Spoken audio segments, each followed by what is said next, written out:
Senzi. Uri kuita sei? Ndiri right. Kumba kuri right here kwauri kubva wakabata big kudai. Uri kuindepi? Uri kuindepi? Kwamene megamu akusikuya kwawakandinyadzisa futi here kuti. Mbuya vakadzokera havako. Iwe unongoti pese nechibhegi uri kuda kudini? Pesi yangu inine Pesi rakakura kudero. Kwakurise kubasa. Ndo zvinokuitisa kuti uite number 44 out of 45. Uri kuita sei iwe? Kubasa kuri right ndauya nezvinhu zvangu zvebasa izvi. Ndaya kuweekend, Ndaya kuweekend.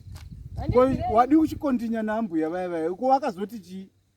Sekuru makapusa imi Sekuru makapusa vakakonewa kuteka. But unoziva nyaya yako haisati yapera ka?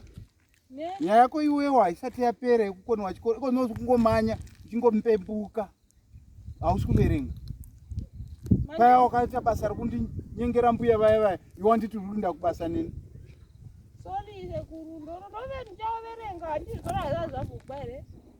Saka zvikoro zvovhugwa ndo paunoverenga? Kana mandigirei? Hapana chandauya nacho ini nditone mari ndichakutengera. But tatanga tapedza nyaya yacho ndoda kukutsika zviye. Siwa shungu dzese dzawakandinyadziza paya.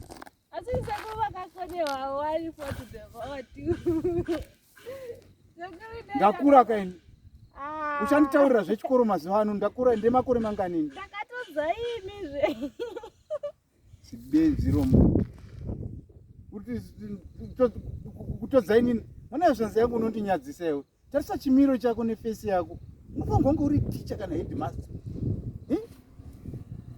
Sadari unondinyadzisa mani. Ndoda kuti kurumidze kudzoka kwagamu kwacho ikoko. Kurumidze kudzoka.